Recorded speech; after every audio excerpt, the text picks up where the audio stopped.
फक्त मी 6 काउन्सिलिंग सरांकडनं करून घेतले आणि माझे सगळे प्रॉब्लेम निघून गेले. फिअर इश्यूज आहेत, जसे की एक्झाम रिलेटेड फिअर्स. म्हणजे एक्झाममध्ये पेपर लिहिताना माझ्या हाताला घाम यायचा आणि माझा हात तिथेच स्टक व्हायचा. मॅथ्स म्हटलंच की माझ्या पोटात गोळा यायचा. सरांच्या अगोदर मी 37 काउन्सिलर केले होते. काउन्सिलिंगच्या पहिले मला जवळपास 15 वर्ष सर्दीचा प्रॉब्लेम होता. सर्दी पण मला अशी होती की सर्दी झाल्यावर माझ्या नाकातून रक्त यायचं.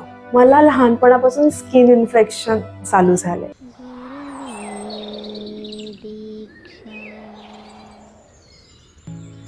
माझं नाव नंदिनी महेश चिंदरकर. मी एक स्टुडंट आहे. मी गुरुवे दीक्षामध्ये 2024 मध्ये काउन्सिलिंगसाठी आले होते. मी शिरोड्यात राहते, वेंगुर्ला तालुका, सिंधुदुर्ग जिल्हा. मी इथे सरांकडे काउन्सिलिंगसाठी माझ्या स्टडी रिलेटेड गोष्टींसाठी आले होते. म्हणजे माझ्या स्टडीतला अनस्टेबल ग्राफ किंवा स्टडीमध्ये जे मला प्रॉब्लेम्स फेस व्हायचे ते. जेव्हा मी सरांकडे आले होते तेव्हा मी माझ्या 12th स्टार्टिंग डेजमध्ये होते आणि सरांच्या अगोदर मी 37 काउन्सिलर केले होते. खूप रेप्युटेड काउन्सिलर.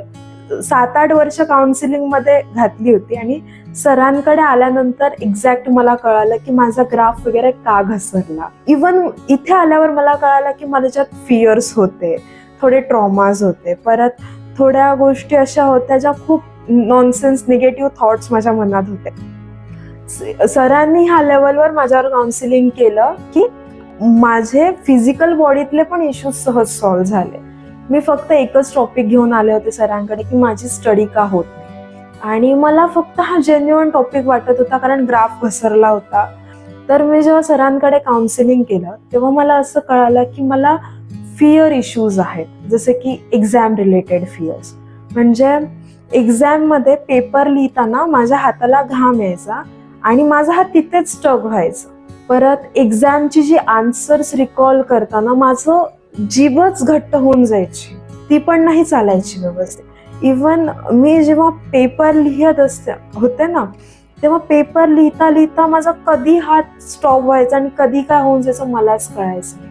असंही बऱ्याचदा झालं, मी भलत्या क्वेश्चनचा आन्सर भलत्या झाला. आन्सर तर राईट आहे पण भलत्याच आन्सर भलतीकडे, असं पण माझ्यासोबत झालं होतं. हे का होत होतं मला माहित नव्हतं. म्हणजे मॅथ्स माझं एवढं स्ट्रॉंग असून माझं मॅथ्स रिलेटेड पण एवढं फिअर जनरेट झालं होतं की मॅथ्स म्हटलंच की माझ्या पोटात गोळा यायचा.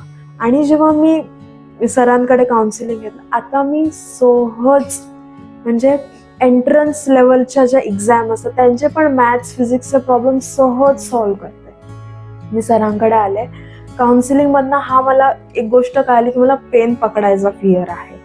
सरांनी ती काढली आणि त्या काउन्सिलिंग म्हणजे सरांनी तो फिअर काढल्यानंतर माझं एक्झाममध्ये पेन एकदम स्मूथ चालायला लागलं. इवन मला स्टुडंट्स आजूबाजूला असले ना की पेनची ग्रिप पण पकडता येत नव्हती. एका गोष्टीसाठी मी इथे आले होते आणि माझे बऱ्याच गोष्टी म्हणजे सहज सॉल्व्ह झाल्या आणि आजच्या डेटला माझे एक्झाम सगळे क्लिअर झाले. माझ्या एक्झाममध्ये जे मला फिअर होते ते सहज निघून गेले. आणि सरांकडे काउन्सिलिंग केल्यानंतर मी बऱ्याचशा एसे रायटिंग कॉम्पिटिशन किंवा रायटिंग कॉम्पिटिशन मध्ये पार्टिसिपेट केलं आणि फॉर्च्युनेटली सगळ्यात फर्स्ट प्राइज मला भेटलं. त्यानंतर सरांकडे काउन्सिलिंग करतानाच मला एक गोष्ट अशी पण कळाली की मला लोकांचा फिअर आहे. म्हणजे जास्त लोकांमध्ये मला बोलायला होत नव्हतं. लोकांमध्ये गेले की लगेच माझी म्हणजे नॉट इवन स्टेज की मी कुठल्याही रूम मध्ये गेले आणि तिथे जास्त म्हणजे 5-6 जरी लोक असली ना माझ्या पोटाला घाम यायचा, माझ्या खांद्यांना घाम यायचा आणि अशी सिच्युएशन माझ्यासाठी तयार व्हायची की मला वॉशरूमला जावं लागायचं ना. मला काउन्सिलिंग झाल्यानंतर कळालं की माझं ते पण गेलंय. इझिली मी मिक्स होते. म्हणजे पहिली जिथे मला दोन लोकात कसं माझ्या पॅरेंट्स सोबत पण मॅचअप करताना खूप असं म्हणजे एक मोठी डील वाटायची, ते पण आता मला सहज होत आहे. सरांकडे आल्यानंतर मला हे कळालं की मला बाकी अजून किती फिअर्स होते. मला जी उचकी लागायची ती उचकी कधी पण स्टार्ट झाली, दुसऱ्या नेक्स्ट डेज ती थांबायची. लगेच नाही थांबायची. त्यावर पाणी पिलं, साखर खाल्ली, म्हणजे काही जे नॉर्मल उपाय तर कधीच मला कामी आले नव्हते. आणि काउन्सिलिंग नंतर माझी ती पण उसकी पण गेली. सरांकडे काउन्सिलिंग करायच्या अगोदर मला अंधार खूप आवडायचा. म्हणजे अंधार पण असा की तिथे कोणीच नसावं, ओनली मी आणि मी स्वतःमध्येच खुश राहीन वगैरे. पण ते एक निगेटिव्ह वेने होतं की मला फॅमिली नको, फ्रेंड्स नको, मला काही नको, बस माझी मीच. एवढं मला डार्क आवडायला लागलं होतं. सरांकडनं काउन्सिलिंग केल्यानंतर ती माझी जी फिलिंग होती अंधारात राहणं किंवा असं एकट्यातच मग्न होणं, ते सगळं निघून गेलं. पण आता ते असं चेंज झालंय की मला सगळी माणसं आवडायला लागली.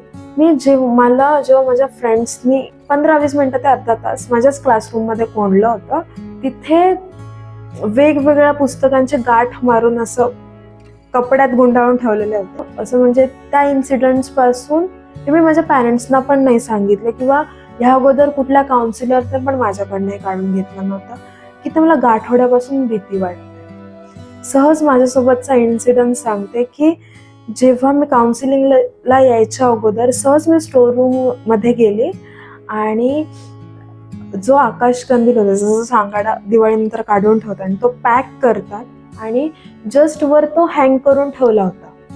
मला कळालं नाही ते काय आहे. आणि तो जो ठेवलेला बघून मी एवढी पॅनिक झाले की माझा लिटरली श्वास अडकायला लागला पूर्ण. म्हणजे मी पूर्ण बाहेर आल्यावर ना मला थोपटून माझा श्वास पॅरेंट्सने सोडवला. हा इन्सिडन्स झाला होता. आणि आता मी स्वतःच्या हाताने गाठोडी बांधून ठेवते सहज. म्हणजे हे मलाच माहित नव्हतं की हे माझ्यासाठी एक प्रॉब्लेमॅटिक आहे किंवा काय. मी ते आता सहज करते. आणि माझे फ्रेंड्स माझ्यासोबत विचित्र मला ट्रीट करायचे ना. माझ्या स्कूलचा जो युनिफॉर्म होता, माझ्या पॅरेंट्सच्या नकळत, माझ्या फॅमिलीच्या नकळत मी तो जाळला होता. तो जाळला यासाठी होता की मी जेव्हा पण तो युनिफॉर्म किंवा तो रंग जेव्हा मी बघायची, मला ते सगळे इन्सिडेंट्स आठवायचे आणि त्याचा मलाच आतून त्रास व्हायचा. म्हणजे मी 2दा माझे युनिफॉर्म जाळले. आता सरांकडनं जेव्हा काउन्सिलिंग झालं, माझं केस कापणं बंद झालं आणि आता तो युनिफॉर्म किंवा तो रंग माझ्यासाठी सहज न्यूट्रल झाला. काउन्सिलिंगच्या पहिले मला जवळपास 15 वर्ष सर्दीचा प्रॉब्लेम होता. सर्दी पण अशी की सर्दी झाली की पूर्ण माझा श्वास चॉक होऊन जायचा. मला तोंडाने श्वास घ्यायचा लागला. सर्दी हा आपल्या फिजिकल बॉडीचा प्रॉब्लेम आहे. तर मी सरांबरोबर ह्या गोष्टीवर भांडत होते की हा फिजिकल प्रॉब्लेम आहे, काउन्सिलिंग ह्याच्यावर काही करू शकत नाही. सर्दी पण मला अशी होती की सर्दी झाल्यावर माझ्या नाकातून रक्त यायचं, मला बोलायला नाही जमायचं. सर्दी पण अशी नमुन्याची होती मला की उन्हाळ्यात पण मला सर्दी व्हायची. म्हणजे मला तर आठवत नाही काउन्सिलिंगच्या पहिली मी कधी नॉर्मल होती. वर्षाचे 12 महिने मला सर्दी होती. मला एवढे डॉक्टरांनी लिमिटेशन्स घातले होते की फॅन लावून कधी झोपायचं नाही. परत एसी तर मला नावालाही नको होता. म्हणजे की मला पावसाच्या पाण्यात जायचं नाही. मी एक पर्टिक्युलर एरिया सोडून दुसऱ्या एरियात गेली की मला सर्दी व्हायची. जरा धूळ यायला लागली की मला सर्दी व्हायची. मी 15 वर्ष आईस्क्रीम खाल्लं नव्हतं, थंड पाणी पिलं नव्हतं, सरबत पिलं नव्हतं, काहीच नाही. म्हणजे कम्प्लिटली बंद होतं. 15 वर्ष मला डॉक्टरांनी फळं खाऊ नको म्हणून सांगितलं. म्हणजे नॉट ओनली की फळांचे कुठलेच आयटम नाही, सीझनल फ्रुट्स नाही, परत फळांपासून बनलेले बिस्किट्स खायचे नाही, केक्स खायचे नाहीत, चॉकलेट्स खायचे नाहीत. एवढे सगळे रेस्ट्रिक्शन, प्लस त्यात एवढे मेडिकेशन की विचारून सोय नाही. माझ्या सर्दीसाठी मला म्हणजे अर्ध मेडिकल मी माझ्या घरात भरल्यासारखं मला झालं होतं. काढे, औषधं, गोळ्या. मला तर सर्दीसाठी ना म्हणजे श्वासाची किंमत मला तेव्हा कळायची, कारण मला अर्धा तास मोकळा श्वास घेण्यासाठी जवळपास 3 तास सलग वाफ घ्यावी लागायची. 3 तास कंटिन्युअस मला नेब्युलायझर लावून वाफ घ्यायची लागायची. तेव्हा कुठे जणूचा पाऊण तासाचा जो श्वास असतो तो नॉर्मल व्हायचा. आणि ही सर्दी ना म्हणजे मी जेव्हा सरांकडे आले होते तेव्हा लिटरली मला त्याचं ऑपरेशन सांगितलं होतं की सगळं क्लायंट्स वगैरे काढून टाकल्या पाहिजे. तर पूर्ण माझ्या माउथला इन्फेक्शन धरलंय. मग सरांकडे काउन्सिलिंग केल्यानंतर आज म्हणजे काउन्सिलिंगला माझ्या 1-1.5 वर्ष झालं, मला सर्दी झाली नाही ना. फक्त सर्दी झाली, माझ्या नाकातनं परत कधी रक्त आलं नाही, माझा श्वास कोंडला नाही, काहीच झालं नाही. माझ्या 15 वर्षाचा प्रॉब्लेम सरांनी फक्त 6 सेशन, 6 पण नाही 3 सेशन मध्येच कव्हर केला. आणि हे खूप मला मिरॅक्युलस वाटलं. इव्हन सरांकडे काउन्सिलिंगच्या अगोदर मला लहानपणापासून स्किन इन्फेक्शन चालू झाले. स्किन इन्फेक्शन पण मला ह्या लेवलचे चालू झाले की एक स्किन इन्फेक्शन यायचं, त्याचं मेडिकेशन म्हणजे लिटरली डॉक्टर प्रत्येक लेवलवर माझी टेस्ट करायचा. मी नॉट ओनली महाराष्ट्रातच म्हणजे इन्फेक्शनवर ट्रीटमेंट घेतली, बेंगलोरमध्ये खूप फेमस ती स्किन एक्सपर्ट आहे, तिच्याकडे तिने माझी DNA टेस्ट केली, माझ्या पॅरेंट्सची DNA टेस्ट केली, त्यांच्या पॅरेंट्सची पण DNA टेस्ट केली, पण कुठेच काही प्रॉब्लेम दिसून आला नाही. आणि माझे स्किन इन्फेक्शन एवढे रेअर होते की हे स्किन इन्फेक्शन आलं, त्यावर मेडिकेशन घेतलं, ते बरं झालं, परत नेक्स्ट टाइम दुसरं परत ते परत होऊन त्याचं मेडिकेशन, ह्याचं मेडिकेशन, असं करत करत बऱ्याच गोष्टी मला ते मेडिकेशन चालू होतं. ऑलमोस्ट मी जेवायची कमी आणि औषधं जास्त घ्यायचे, असं चाललं होतं. सरांकडे काउन्सिलिंग नंतर सगळं बंद झालं. माझे इन्फेक्शन्स म्हणजे आता 1.5 वर्ष झाली माझ्या अंगाला खाज पण येत. काउन्सिलिंग नंतर माझा हा बदल झाला की जेव्हा माझा जो घाम होता त्याचं एवढं घाण, म्हणजे मी लिटरली कधी कपड्याच्या दुकानात पण जायचे नाही माझ्या घामाच्या वासाने. आणि कधीच एक कोणताच म्हणजे पहिला मला ते कपडे परचेस करावे लागायचे तेव्हा मी ट्राय करायचे, एवढा घाण माझ्या घामाला स्मेल यायचा. काउन्सिलिंग नंतर तोही निघून गेला. पण जेव्हा लिटरली माझ्या काउन्सिलिंग नंतर माझ्या पिरियड्स पेन्स माझे सगळे गेले.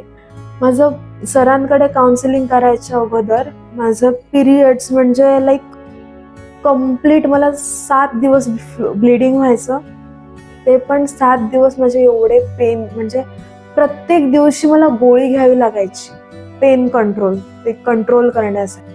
फ्लो कधीच नव्हता, कायम क्लॉट्सच पडायचे आणि एवढा त्रास व्हायचा मला.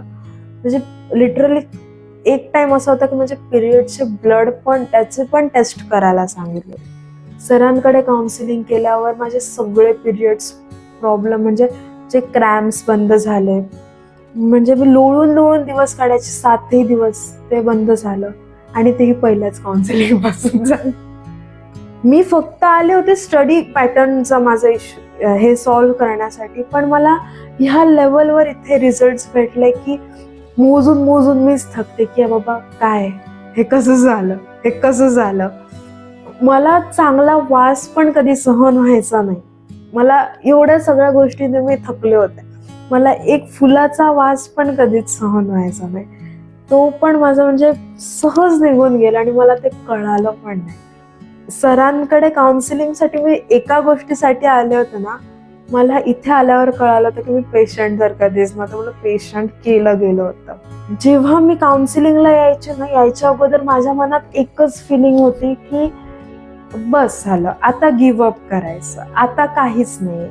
आणि फर्स्ट काउन्सिलिंग नंतर म्हणजे सरांनी ना त्या स्टार्टिंगच्या 1-1.5 तासात माझे एवढे फिअर्सचे किंवा एवढे प्रॉब्लेम्स माझ्या समोर दाखवले होते की मला कळालंच नाही, हे 15 वर्षात मी एवढा सगळा मेस क्रिएट केला होता स्वतःच्या समोर. ते सगळं सरांनी जेव्हा दाखवलं आणि मला एक होप दिसली की इथे कदाचित होऊ शकतं माझं काम, आणि तसंच झालं.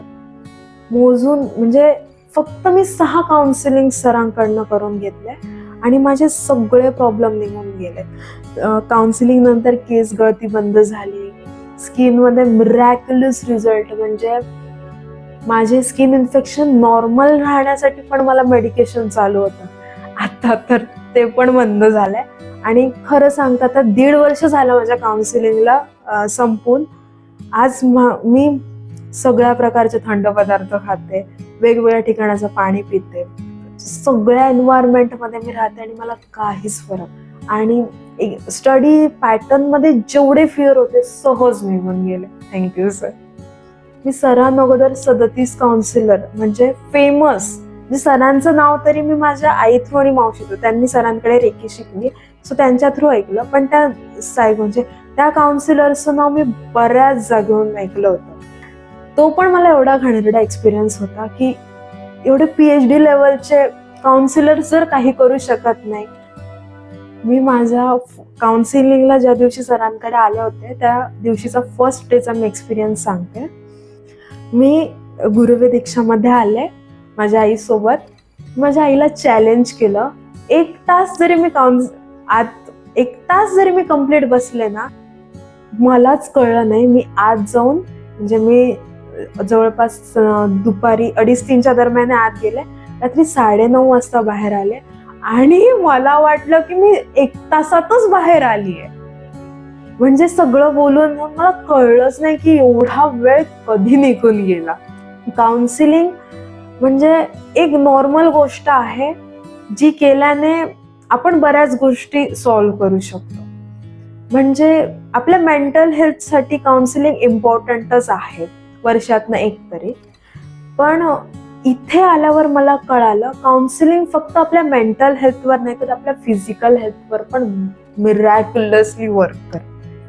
आणि हा माझा पर्सनल एक्सपिरियन्स आहे, कारण 37 काउन्सिलरकडनं फक्त एकच गोष्ट मला कळाली होती की काउन्सिलिंगचा काही फायदा होत नाही.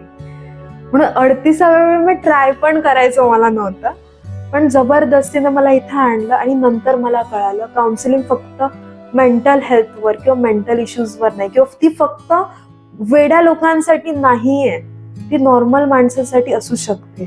ती नॉर्मल बॉडीवर काम करते. ती आपल्या फिजिकल बॉडी, ही आपली फिजिकल बॉडी पण एवढ्या नॉर्मली फंक्शन करते, हे मला डॉक्टर गुरु यांच्याकडून मिळालं.